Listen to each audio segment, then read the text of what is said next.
Good afternoon, and thank you for joining us for today's webinar, Remote Scanning In-Suite Aide Training Requirements and Responsibilities. Before we begin, I'd like to go over a few housekeeping items. Today's webinar will be recorded and available through our website and the RadSite YouTube channel. To minimize noise and distraction, all attendees' microphones have been muted. However, if you have a question or comment during the presentation, we encourage you to submit it using our Q&A box. We will do our best to address all questions and comments at the end. I will now turn the presentation over to our moderator, Garry Carneal, President and CEO of RadSite. Thank you, Kristen. Well, I am very excited about today's roundtable discussion relating to the role of in-suite aides and imaging assistants related to remote scanning. This is something that's been front and center in my mind at RadSite for the past 5 years. And it's interesting when you think about the industry we're in. We're in a constant state of change, and it's hard to believe. 10 years ago, telemedicine was hardly a common health benefit. We just started working on standards for that. So I think today is going to be a really interesting discussion about remote scanning and in particular what the role is of the in-suite aide and imaging assistant. So I'd like to introduce our panelists that will help facilitate the discussion today. I'll start with Jason, and when everybody introduces themselves, please talk a little bit about your background, your organization, and what's your connection with the remote scanning and interest in suite aides. Jason. All right. Well, thank you for having me. So, folks, I'm Jason Newmark. I'm currently the Executive Director for AHRA, the Association for Medical Imaging Management. Hopefully, many of you are members or know of us. My career has spanned multiple roles in healthcare, about 25 years plus. Started out in the consulting space, actually, and then landed overseeing laboratory and radiology services for large health systems in New England, and went back to the consulting world before coming to this role about 18 months ago. I'll say wearing my old hat, so running multiple imaging centers and the inpatient at a level 1 trauma center, we were always dealing with a lot of the stuff we'll talk about today in terms of staffing and access to people who have seen, let's say, the more complex studies and things of that nature, and trying to differentiate ourselves from our competitors. So remote scanning is something I would have been really interested in then. And then when I was doing consulting, we spent a lot of time all over the country running into places where people were really struggling with staffing and really struggling with providing services to people in their communities. So folks would have to drive, let's say, 4 hours away from a rural area. And we were always looking for new ways to enhance access, enhance quality, and the remote scanning technology was sort of just appearing on the surface and just coming out. So always curious to find out where it's being rolled out well, lessons learned, and then as my AHRA hat comes on, how do I share that with our members, right? The members are looking to share their stories, but more importantly, learn about new ways to be efficient, to save dollars, and to try new technology. So multiple background points for me, multiple elements I'm interested in, and just excited to share some perspectives today. Great. Thank you, Jason. Amy? Hi, everyone. Thanks, Garry. Amy Pernace. I am the Vice President of Operations for Remote RadTech. I am a tech by trade. I've been in the radiology field. I finally did the math, 28 years now. Love the operations part of it. So I've been in operations for 19 years.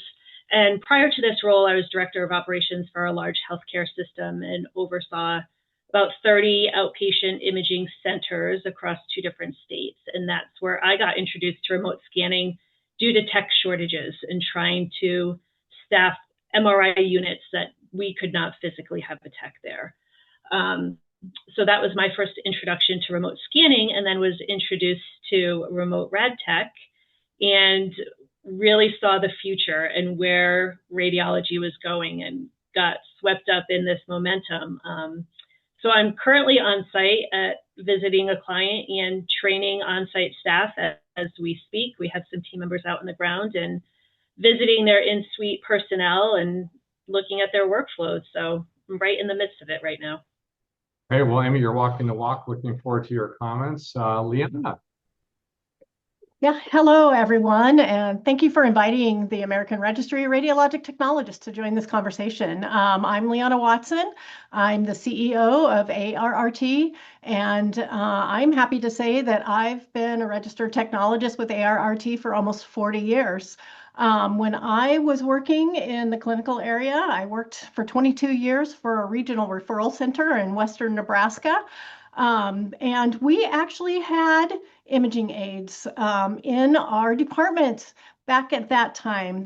We called them transportation technologists, right? Or transportation aides even back then. So this is not a new concept. I think it's just coming to the forefront now because of remote technology, right? And they happen to be the individuals who are on site with the patients while we have the registered technologists in the remote, running our equipment from the remote. So it's really coming to the forefront of how are we really utilizing these individuals, and really should we have standards for them, and is it time for them to have a certification and really embrace them as part of our medical imaging team, and really have a place for them as part of a career ladder within medical imaging at this point in time. So I'm really excited. ARRT is really excited about the opportunity to have a certification for imaging assistants moving forward, and integrating them into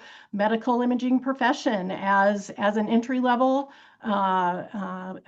position on the medical imaging team. So I'm happy to be here and talk a little bit more about that. Great. Well, Liana, we're definitely excited about hearing more about what ART is doing in terms of our certification program. So today, I'm hoping we could talk a little bit about the remote scanning framework and what's been going on the past 5+ years. But obviously with the focus on the in-suite aides, imaging assistants, because that's a critical new position that hasn't been defined. We'll talk about some of the other moving parts, but if you're interested in learning more about remote scanning generally, RadSite's already hosted a couple webinars. If you want to hear about what 2 large imaging suppliers are doing that have nationwide footprints, you can watch one of our previous webinars on our YouTube channel, and then we have a couple webinars on the standard. So I'm not going to go into a whole lot of detail, but I think it's important to kind of set the stage. What are the drivers? What are the opportunities, and what are the challenges? So the format for today is to really go into lead with a question with one of the panelists, and then really have a group discussion, keep it kind of informal and educational. I mean, this obviously is a moving target, and there are a lot of remote scanning programs are just being developed now. There's some that have been implemented, but they all need to be tweaked to kind of optimize the clinical efficacy and patient safety issues. Jason, you kind of got a jump start on all this when you put together the task force that published this consideration paper. Can you tell us a little bit about what was your motivation for doing this, and what were some of your findings, including what are the drivers for remote scanning, and just some of the highlights from your work? Yeah, no, I appreciate that. I get to lay the groundwork here as we roll. So I'll say, so for AHRA standpoint, as I mentioned earlier, right, our whole role is trying to find those best practices and bring new information out to our members, and to also partner with others in the medical imaging space. So as I mentioned also, so for me personally, I was coming as a consulting hat and seeing all around the country the opportunity and the need for something new to help these areas that are struggling with staffing, or inaccessible to some of the more complex or higher end type of scanning. So I had 2 hats on, right? My own personal lens, and I had the association lens. And as remote scanning started to become a hot topic, it was showing up at our annual meetings. It was showing up in people writing link articles. They're writing things on our forum, asking questions about who implemented it, how are they doing it, what are the standards. So we got together as a leadership team and said, we should just get more people together that have more insight than just us.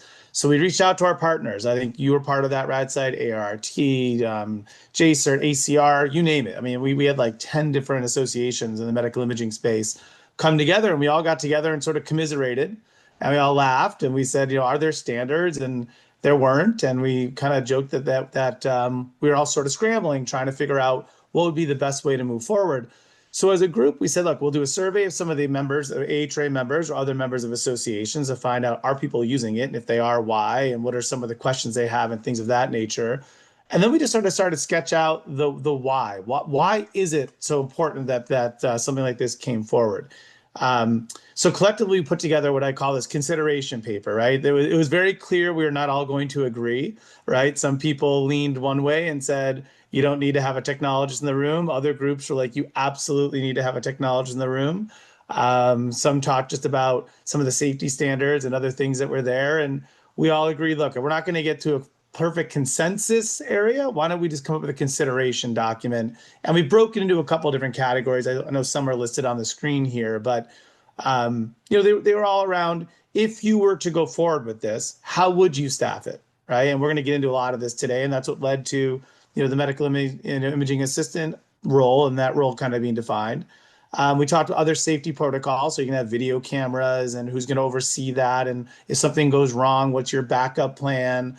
What's the role of the medical director involved with that? Are you going to staff that internally? You're going to look externally, those kind of considerations.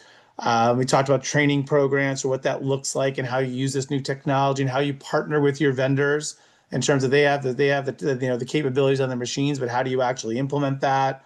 We also talked about, should there be certifications out there in terms of what type of person can actually work remotely, and the same goes for what type of person can handle things internally.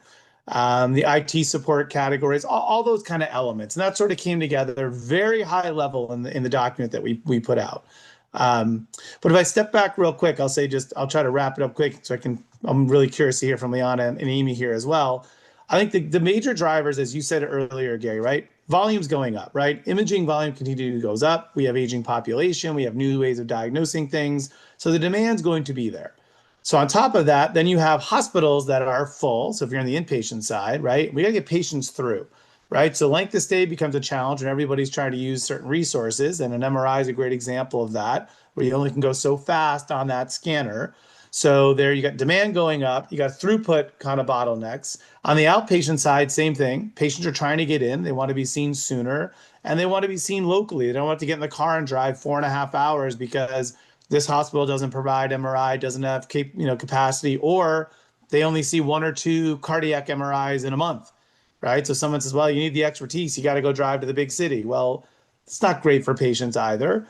And then you have a staffing dilemma on top of all of this, right? Where the staff want more flexibility, right? They can't continue to work overtime and third shifts and go that route. They're going to burn out. They want variety. Some want to see different things maybe you can't see in certain communities or where they are. So there's this opportunity to look at staffing in a whole new way, as well as engage your employees in a whole new way. So I think if you sort of mix all of those things together, that's sort of created this sort of the perfect storm or the perfect opportunity for technology like this to come forth. And then, like I said, we sort of documented some of the considerations that are there. So I don't know, I'm just excited because my biggest concern is when people say it doesn't work. And I say, well, why doesn't it work? And usually it's a fear because we don't have standards and we don't have, specific things that everyone's following. So the more we're leaning that way, and the more we're hearing people kind of come to consensus on what it should look like, it makes it safer and it makes it easier to implement, lessons learned, things like that. But I'll pause. I could go in a lot of directions here, but hopefully that gave you a little context from where we were coming from. No, that's Jason, that's great. I mean, Liana, you were part of this effort as well. So I think when we first started, this was really kind of the first significant public policy effort that was made by the community where we started talking about it. My first impression was, and I'll be curious, Amy, when you kind of dealt with it was already happening in the field, but there wasn't a whole lot of public policy discussion. Liana, how did you and AART kind of process what was going on as part of this work group or task force? Well, when we were first approached about remote scanning, and we were just approached and said, you need to do a certification, and we're like, whoa, wait a minute.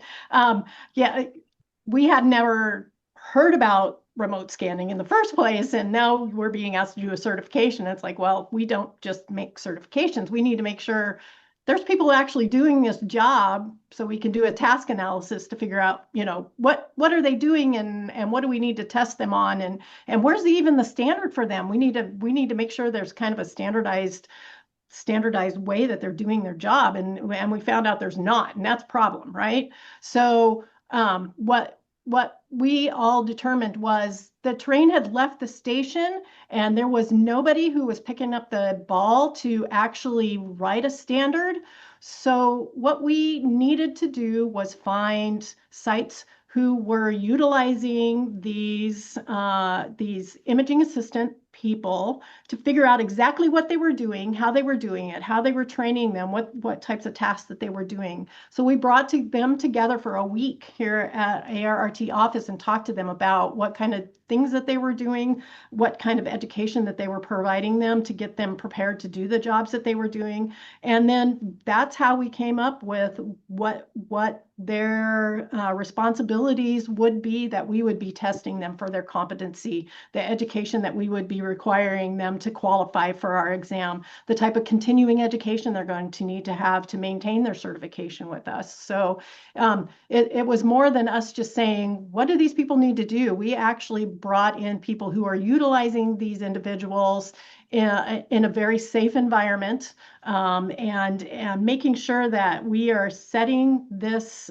up as a minimum standard for hopefully for the industry, for the industry to use for remote scanning in the future, and hopefully eventually setting it up for state licensure if that's in the cards for the states moving forward. Because again, I think promoting patient safety was the #1 thing that all of us talked about when we met, because I think we all had concerns about that, because it's a little scary to think about this moving forward where there weren't any standards about how this was being rolled out right now. This kind of really reminds me of my journey. I worked with the American Telemedicine Association to develop those first telemedicine standards, and there wasn't regulation. There was activities in the private sector that weren't standardized. And there, when I first started talking to different stakeholder groups about telemedicine standards and what the parameters were, a lot of people reacted negatively because it was just new and they were concerned. And I think we all come to healthcare because we do care about patient safety, and as you said, Jason, to kind of promote, in this case, diagnostic imaging. Amy, when did you first start dealing with telemedicine? Remote scanning.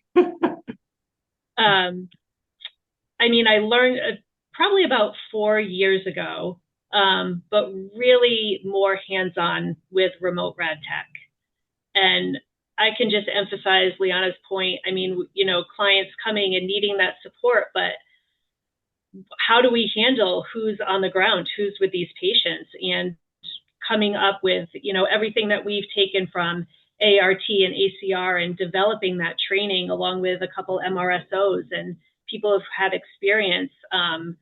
This is now becoming one of, the second most important person in the MRI world is this person who's physically responsible for that patient. We should also note real quickly that it's just at this point, not just MRI. There are some CT remote scanning programs. We'll probably focus more on MRI because it's much more commonplace, but RadSite's aware of at least one fairly large imaging system that's doing CT remote scanning. But there, I think, Liana, going back to your point, I'm going to call upon you. The regulations similar to telemedicine are not quite there yet. So what's happening is that through these efforts by all our organizations, I think we're beginning to create a framework that states can begin to regulate things. Tell us a little bit about kind of your perspective on regulation, and particularly maybe a little bit more about your new imaging assistant credential that you're just begun to develop. Yeah, unfortunately, MRI is one of the least regulated of the imaging modalities right now, which makes this the fact that the MRI remote scanning train has really left the station even scarier, because the opportunity for safety issues is rarely very high in the MRI environment. So it makes that the person who is with the patient and trying to maintain that safe environment, the stopgap really with the MRI magnet, right? So that's why we felt it was really important as we roll out a credentialing program for imaging assistants. We're not going to stop at the MRI imaging assistant. We envision this to be a larger program that'll cover CT. Most likely it'll be our next one that we will have a specialty on, but we also envision doing a general imaging assistant credential in the future too. But MRI, we decided we had to do first just because there of the lack of regulation right now for MRI in the States. So we are hoping that through our certification, that the program accreditation agencies will see our certification as a way for those facilities to show that their individuals who are on site have a minimum level of competency. If they hold our certification, we are going to be requiring a certain level of education in MRI safety specifically and other patient care related aspects. We also have worked with the American Society of Radiologic Technologies, and they have published a curriculum for the imaging assistant in MR. So if there are educational programs or continuing education providers who are wanting to develop educational materials, there's a curriculum out there available for them to start working on those types of things now, so that individuals, when we do have our certification exam ready, they're ready to go when our certification is up and running. So that is our hope by announcing this before we even have the certification ready to go, that people are can see where we're headed with this. They're getting prepared for this, and they're able to start planning ahead for the individuals who are in this role to be able to take this certification and get prepared for it.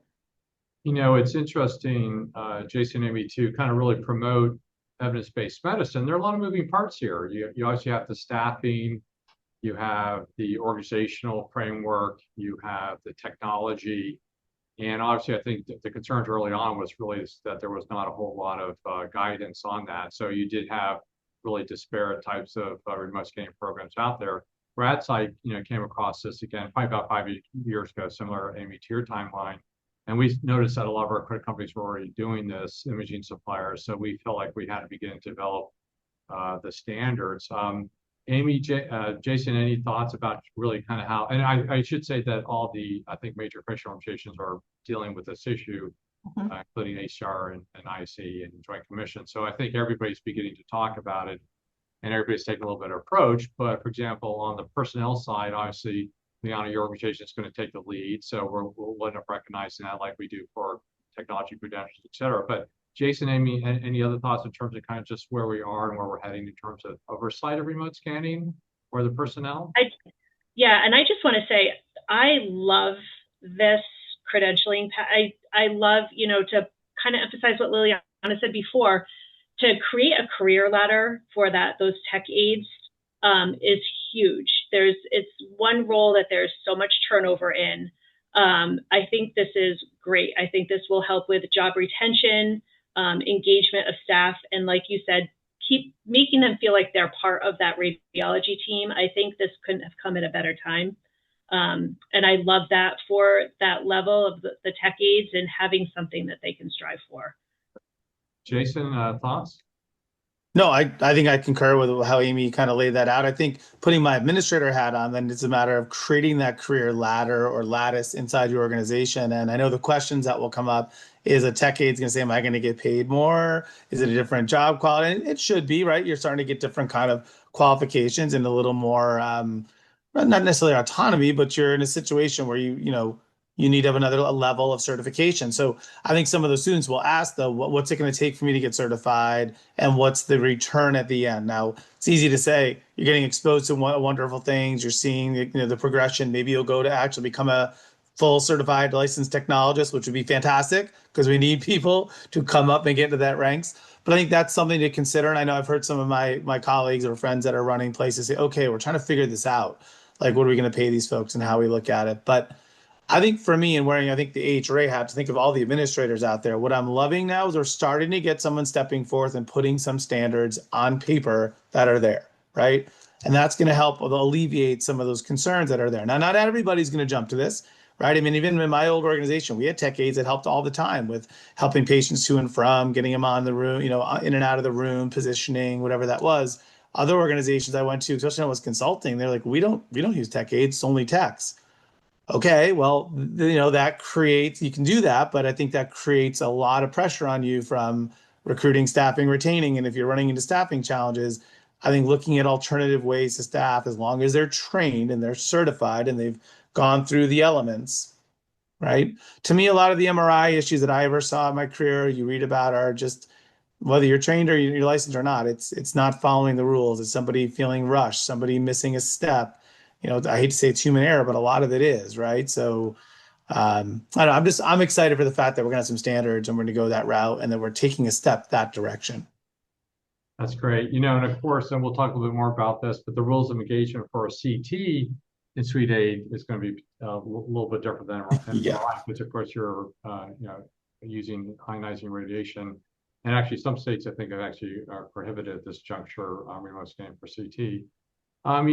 So to the point, RadSite tried to develop kind of a comprehensive set of standards for letting individuals download that for free. And one of the things I'm looking forward to is actually establishing a more common vocabulary and terms so we all can kind of get on the same page. But obviously, there are other components which we're not going to focus on today in terms of the administrative requirements, who's overseeing the program, the operational requirements, everything from the technology to HIPAA compliance, connectivity, and then just the quality assurance, like managing caseloads and things like that. How does it all work? But I will say that the vast majority of RadSite's time was on the in-suite Aide position because we had to build this from the ground up. And again, we're feeling obviously, there's been a lot of private sector certification reports us now to train in-suite Aides to fill the gap. And I think things will change once ART and the standards do become a little bit more defined. But Amy, obviously, again, RadSite focused a lot on the in-suite Aides.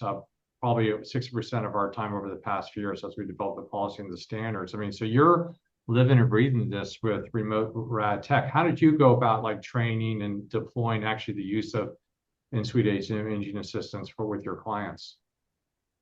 Yes, we're lucky to have a great MRSO who is our associate director of MRI, who also has been personally doing remote scanning for 5 years and was responsible for training on-site staff. So with her expertise, her and I created an online Canvas platform. It has 11 modules, everything from the MRI is always on. It's amazing how many people don't know that, to what do you do in case of emergency and everything in between, positioning. So we combine that. We send that to all of our clients in suite personnel, whoever is going to be on site.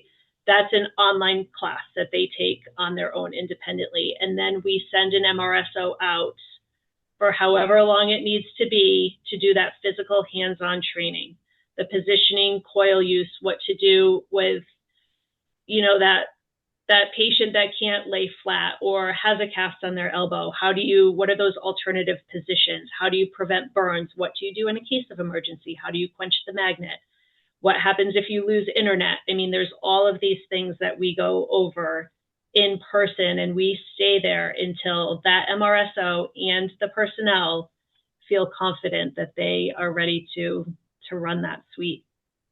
They have to become we go based off the ACR has the level 2 MR personnel, which allows somebody to physically bring a patient into zone 4, which is the MR room.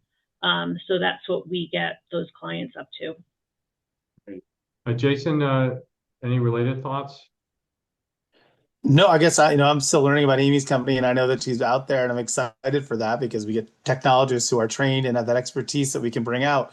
I love hearing you say, though, that you bring your MRSO and you make sure that you do not start scanning until you feel comfortable that it's safe on that side, right? Because the perception and it's make believe, but maybe not always, but the perception is, oh, they're going to be an outside company. They just want to scan, and they're not worried because they're not here. I liked hearing you say that one of your standards was you came with your own training program that people have to go through, and I'm assuming they got to pass a series of exams and tests. And I think you mentioned that the MRSO has to sign off on it, and I'm imagining, you can fill me in, is whoever the leader is at the hospital. So if I'm at the hospital site, it's either my medical director or my radiology manager, whoever whoever that person is designated, that signs off, says, yes, we have checked all these boxes before we start going this route, right?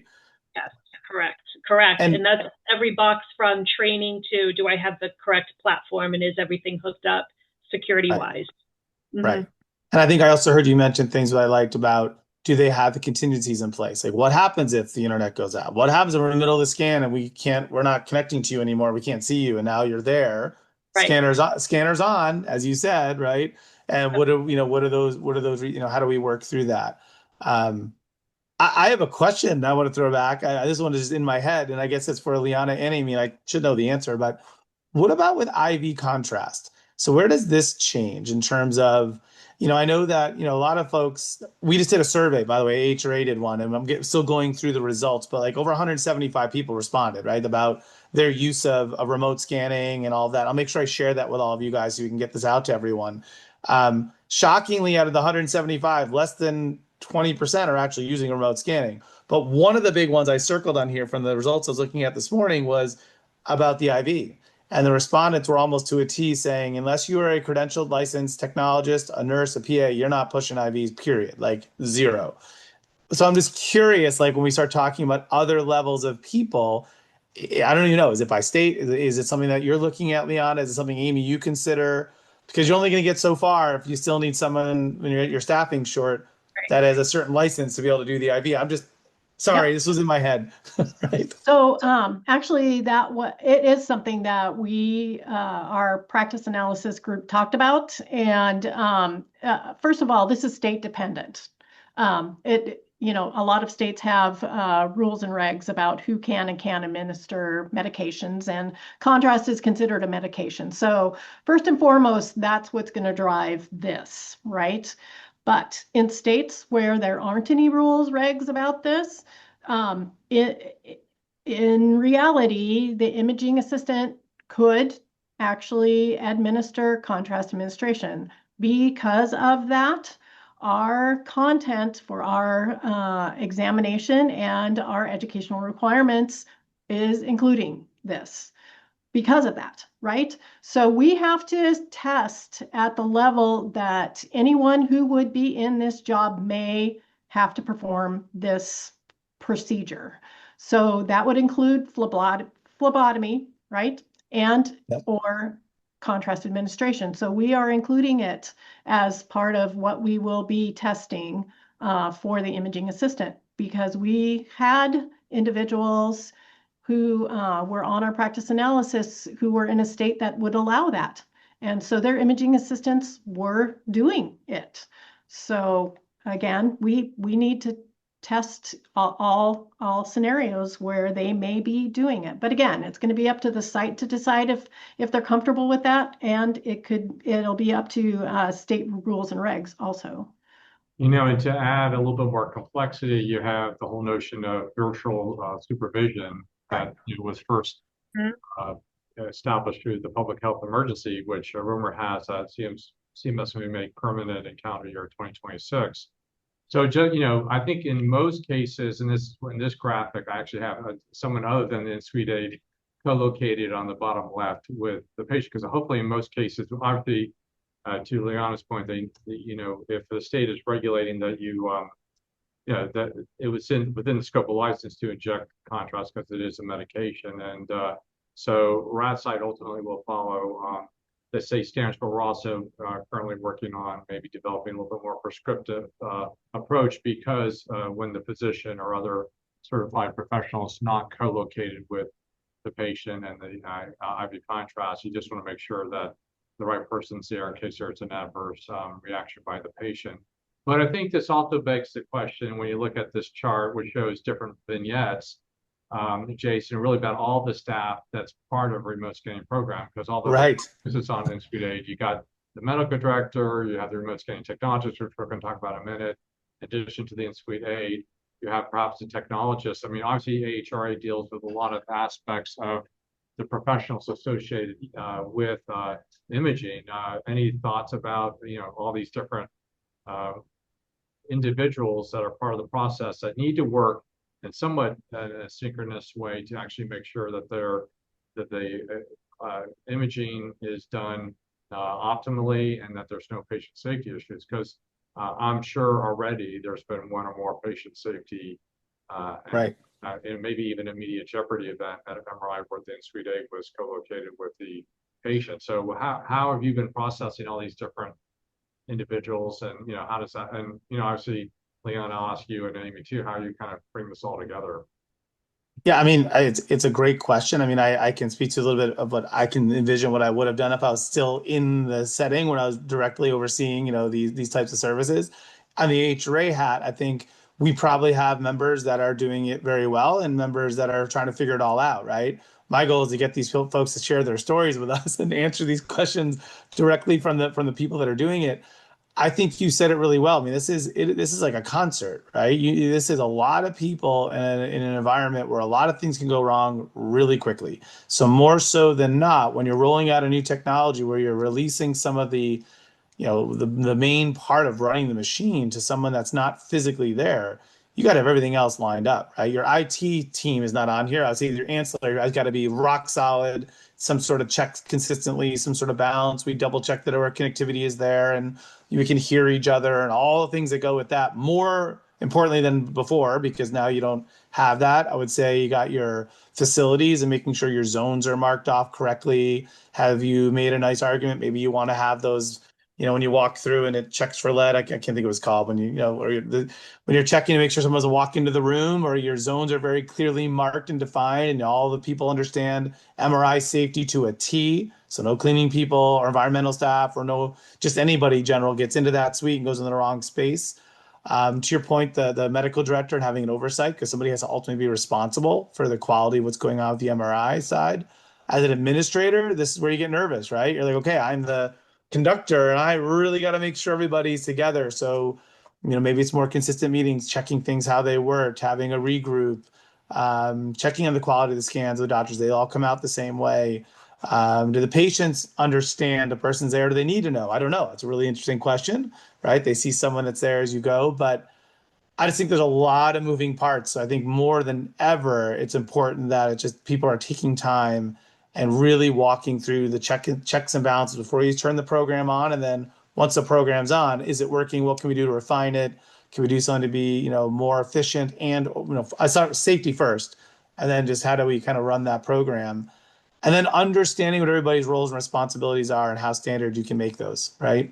I think that's what I'm hearing from Leanna said that Amy was there's going to be different regulations and different pieces of the puzzle, but as long as you have documented the way you're going to do it and it's going to be clean, ideally you're following some sort of established standards, which it sounds like we have some checklists on, but you got to have something so it's not hit or miss and some, people that aren't qualified are not in that suite because that's where problems happen. So kind of a long-winded way to say I picture this as a conductor trying to coordinate a lot of moving parts. It is for sure. This is not just buying the software and connecting with somebody who can scan. This is weeks and weeks, if not months, of teams meeting, getting to know the personnel, who's responsible for what, creating a workflow. This isn't just a plug and play and put a tech behind a monitor to screen. And then it's that post follow-up, checking image quality, what workflows need to be tweaked. It's a lot of orchestrating, conducting for sure. And Liana, one of the major players is the remote scanning technologist, who's located at the distance site, to use a telemedicine term, not the originating site where the patient is. Does that involve some different workflows and roles and responsibilities for the remote scanning technologist versus conventional imaging? Well, yeah, I absolutely believe so. The remote scanning technologist has to be an has to be a certified MRI technologist, and they really need to understand the responsibility that they are taking on by managing an MRI suite remotely. They really have to be empowered to be the person who is in charge of that procedure and that patient and have trust in the imaging assistant on site. And everybody has to understand that if the remote technologist is not comfortable with what's happening on site, they have the opportunity to say, no, we're not moving forward. Because in the end, they are the person who has the most knowledge about the MRI procedures, the equipment, and the environment And they really should be the one who is in charge, whether they're on site or not. They should be the person who gets to say go, no, go, and really. But it still has to be a team environment, right? They have to listen to what their on-site imaging assistant is telling them. Make sure that they're asking them questions if they're not communicating really well. If there are questions about what they're seeing on the intake form from the patients, that kind of stuff. They've really got to have a really good relationship with their imaging assistants and trust their imaging assistants. Otherwise, I don't see how this can work if there's not that trusting relationship, and understanding what each other know, and feel comfortable being able to say, I'm not comfortable with this from both sides, right? I think the imaging assistant should be able to say, I'm not comfortable with this, and this is why, to their remote imaging technologists too. Well, I mean, and I think, Amy and Jason, you also said, there's the connectivity, there's the systems, there's the oversight. One of the elephants in the room for MRI remote scanning technologies is the issue of caseloads. Have you guys thought about that at all? In terms of, what is that something that needs to be regulated, or do we defer to the medical director, or how do we approach? Is one scan at a time, 3, 5? What are those thresholds? Yeah, good question. I think it also depends on the type of scan, and I think there's recommendations from the ACR. 3, maybe no more than 4. We like to stay at 2. Especially while this is new, and it does depend on whether you're doing something like a cardiac or a bread and butter spine. So yeah, that really is dependent on the tech themselves and the type of cases that they're scanning. Remote rad tech right now, we're at 2. So 2, Amy, 2. You can do 2. 2 at a time. Yeah. So RadSite's observed a broader array of caseloads. If I gave my informal opinion, I'd say 2 is probably the sweet spot, maybe 3 at the upper threshold. But actually, interesting enough, RadSite doesn't actually regulate caseloads. We require a quality framework, and we require KPIs reported that compare conventional imaging with remote imaging to see if there are any kind of higher recall rates, whatever. But obviously, anybody's going through the accreditation process, if they're doing more than 2 or 3, they're going to really have to establish that their patient safety and the clinical efficacy of the imaging exam is still, but it's something that we really haven't really processed. And the question is, we're not practicing medicine, but we also need to provide some guidance. So that's where I think, Jason, to the earlier slide, the medical director becomes so important, because that medical director needs to have ownership of that. But I've been on site and I've seen, different remote scanning technologists being so much stressed out when they're doing, more than 2 exams. More than 2. And we've also received some complaints by regulators of higher caseloads. And so we've addressed those, without going into detail. So I think, the point, I think, is that there's a lot of, aspects of the remote scanning technologist and that system. And, the bottom line is that the remote scanning technologist is supervising the in-suite aide. And it's the remote scanning technologist that's operating the system, right? Not the in-suite aide. The in-suite aide may be positioning. Well, I guess that's a good question in terms of, Amy, what are the roles and responsibilities of the in-suite aide and imaging assistant? Yeah, they're the gatekeeper for that zone 4, and they're the primary person responsible for patient safety. And that's not just safety in regards to doing a proper health history screening and physically allowing people into zone 4, but it's safety as in, do you know the proper positioning to prevent burns? Do you know the proper coil use? Do you know what to do in emergency? Do you know how to quench the magnet? So safety is a really broad, there's a lot of responsibility on this person now, and being this level 2 or this certified IA is not for everybody, not for every current tech aide that's out there. It's going to be a big learning step. So they're doing all of the primary communication with the patient. They're screening them. They're the ones that are calming that patient down if they're nervous about claustrophobia or nervous about their exam. They're the ones that are explaining the exam to the patient. They're the ones communicating with the tech. And yes, they have an exceptional relationship. They need to be able to trust each other. We do like to really promote that our rad techs, the MR techs, get to know those in-suite personnel. That's why we do site visits, we do pictures, we meet the team, we know who we're working with, because they have to build that relationship. And that MR tech, wherever they're sitting, still needs to be part of that team. They can't consider themselves removed from that suite or that MRI department. They are part of that team. So they need to have that communication with the on-site staff. That level 2, if they can administer contrast per their state or their department, that's great. If not, Jason, I know we talked about it a little bit earlier. What do you do in that situation? And yes, it depends on your department. If you're a shared MR and CAT scan control room, maybe you have a CT tech right there that can, especially if you're using a power ejector, it's, you know, it's simple push of the button. But the in-suite personnel is really there to answer all of the patient questions, get them through the exam. And we've seen in some of our clients, patient satisfaction scores increasing because they're getting more of that one-on-one time, and people that can take their time, answer questions, walk them through that exam, kind of ease their concerns. You know, it's really interesting. One of the things I learned recently is actually the patient thinks that the in-suite aide is the technologist. They have no idea. Right. Yeah. And one of the discussions we had to debate both at the committee level and with CMS is really how much do we educate the patient about the fact that the technologists are remotely.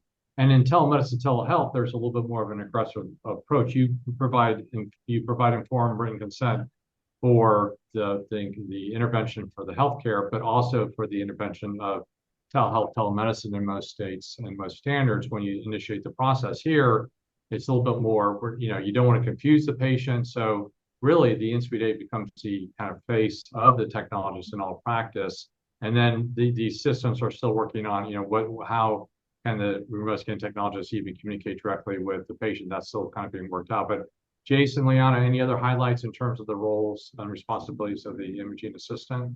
Yeah, I think it is really important, and you do have it here, that the imaging assistant does not actually perform the exam. That is the role of the certified MRI technologists. They are the ones who know the protocols. They're the ones who know how the equipment, how to run the equipment. That is not the role of the imaging assistant. So that's the difference. That is the big difference between an imaging assistant and the MRI technologist. Yeah, it's interesting, Liana, that you mentioned that. CMS actually had us put in that provision for both CT and MRI, specifically that the in-suite aide cannot operate the scan, Cannot do the scanning, which I thought was interesting. It was implied, but they wanted to make that explicit. Jason, anything we're missing? I more had a question back to the 3 days. You know, somebody I think might have put this in the questions, but it's always in my head too. So we were out of it. Every organization I ever saw and oversaw MRI in any capacity, we always had 2 physical people, at least on a mat at a time, right? Even if we had a shared control room that could do 2 rooms, we rarely had that with like a tech or 2 tech aides or 2 techs and tech aide. It was try to have 2 people for safety reasons. God forbid something goes wrong, like you need extra set of hands. Have you guys covered this at all? I mean, is this something that comes up? It's more of a question I'm throwing back to I don't know the answer. Like, are there guidelines now? Like when we talk about the imaging assistant, are we okay that Lon, are you just saying here's what we got to do to become one? Or is there something that says, and there should be somebody physically there that is a licensed or certified person to support it? Or Amy, when your team's going out, are you okay with the person in the room by themselves, or do you know that someone else is in the vicinity? I'm just more curious of this one. Made me think of this as we were going through. Like I always thought about 2 people. Now, like, wait a minute, now we might only have 1 in the remote. Is that really 2? It's not really 2. Maybe it is. I don't know. Yeah, from ARRT's perspective, that is outside of our purview. Yeah, we are totally only certification. We are about personnel, education, competency. Those other aspects of the work environment, that's where the facilities, program accreditation, state regulations, that kind of stuff start stepping in and making those rules up. Yeah. Jason, go ahead, Amy, please. Oh, sorry. I mean, there are recommendations from ACR too. We see a mix of both, and it's really whatever that client is comfortable with and has the personnel for. I mean, I think I wish I everybody could have know. multiple people there, but in reality, it just doesn't happen, and that's why we are where we are.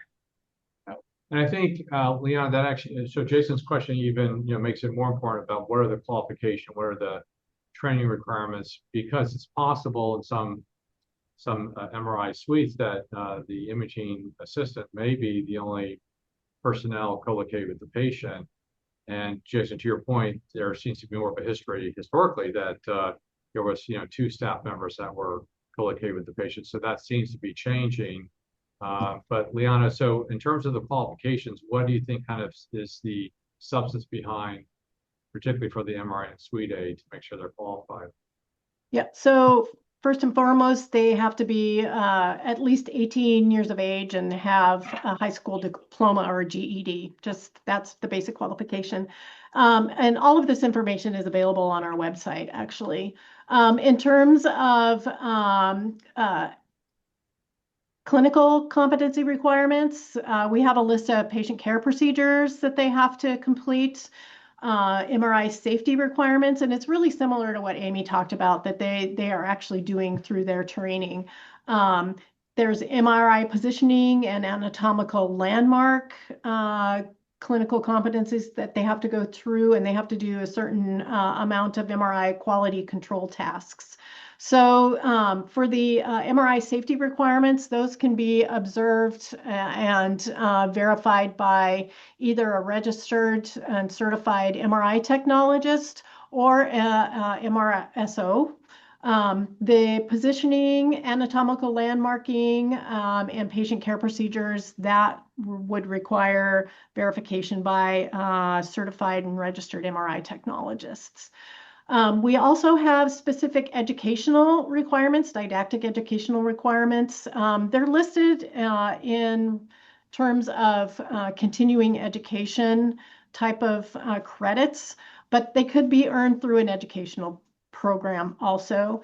And the areas specifically are MRI safety, which is the bulk of the education requirements, but then we have general requirements under patient care, positioning, and then just like general medical terminology, HIPAA training, that other kind of stuff too. So that sounds like a pretty good list. It's funny, just real quickly for the CT and suite aide, it's going to be a little bit of a different scenario because you're probably going to need at least two people or at least one, an X-ray tech to initiate the ionizing radiation, right? So it's going to be a little bit different scenario. At least that person's going to hopefully have an ART certification already. And if the state requires licensure, so you can't use remote scanning to usurp that state minimum regulation. I think, Leon, as you pointed out at the beginning of the webinar, that whereas MRI is not actively regulating these key areas in many states, or CT and X-ray it is. So there's going to be a little bit more prescriptive approach you have to take. I have a quick question for Liana. Can you require, or do you just recommend that they be BLS or ACLS certified? Is that something that ART can require? They have to BLS. They have to complete BLS. Mm-hmm. Okay. Yep. Perfect.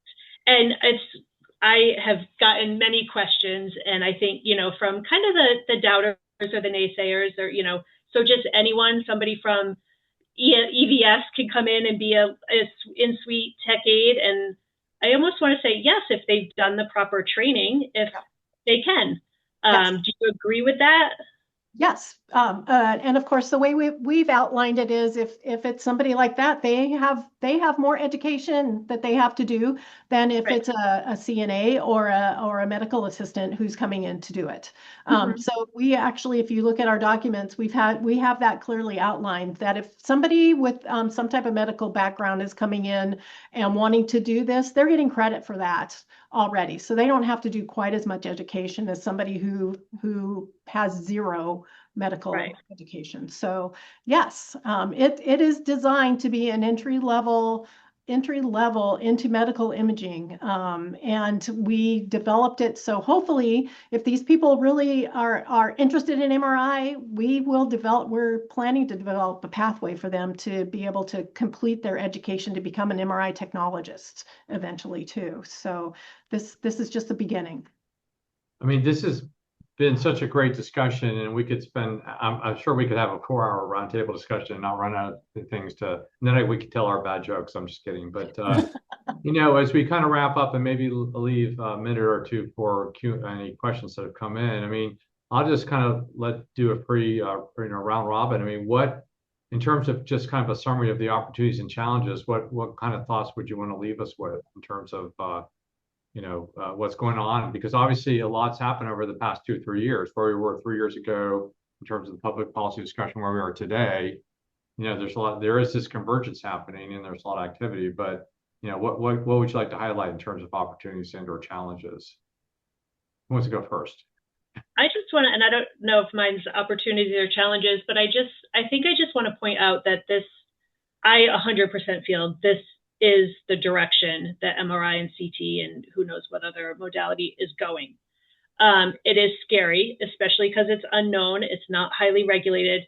But I think you can see between us and everything else, there's so much opportunity for support, guidance, references. You're not having to develop this alone.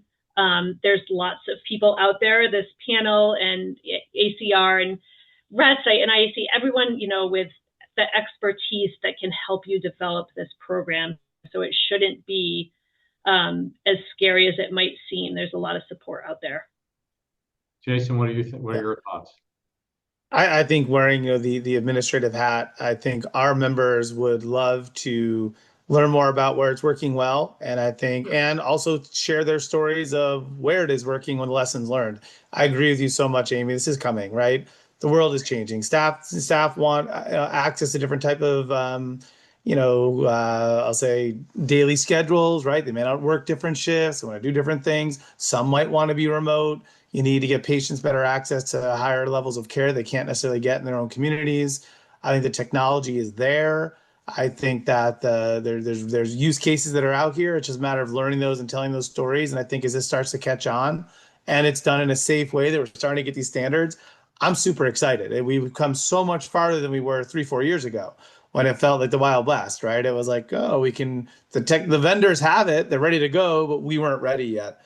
So I don't know. I think I would just, ask everybody out there to consider it. And if why not? Sit down with your team, think about it. Could it help you? Is there a place for it? And if it does work, tell your story. Let other people know the lessons you learned and how it worked well. That's better for everyone, right? So I'm like optimistic that we're going in the right direction. Okay. And Liana, I'm going to leave you with the final word. Yeah. One of the things that we hear is the MRI technologists are a little leery of this. They're afraid that the imaging assistants are going to take over their jobs. And that could be further from the truth, because the MRI technologists are the only ones that can actually perform the procedures. These people, the imaging assistants, are there to help them do their jobs better and make sure that the patients are safe in the environment, right? They are there to be their second set of eyes and ears and to help them make sure we're providing high quality patient care in all MRI environments. So they hopefully will embrace the opportunity to work with these imaging assistants. They have been for a long time. So we are just giving them the opportunity to show that they have the skills and to grow in their own careers. I'm glad you brought that up. I think this whole remote scanning is really to support our current MR techs from burnout and fatigue, get a better work-life balance. Right. I know, Kristen, we have a minute or two left. Any questions coming in from the audience? Well, yes. In fact, I'm going to say we have quite a few questions, and they were excellent. And for those of you that included your name and were not anonymous, we will get back to you, because we'll have your email address and we will respond to your questions, because they're very thoughtful. So since we only have about a minute, I will ask Liana one quick question: is the AART credential, is it self-paced? The program, is it the certification program, is it self-paced? And what's an estimated or approximate start to finish time? So We are only doing the certification. We're not offering the education. The education they will need to get from either a continuing education provider or a professional association such as AHRA or ASRT. They will be offering those types of didactic education. We will just be doing the certification exam.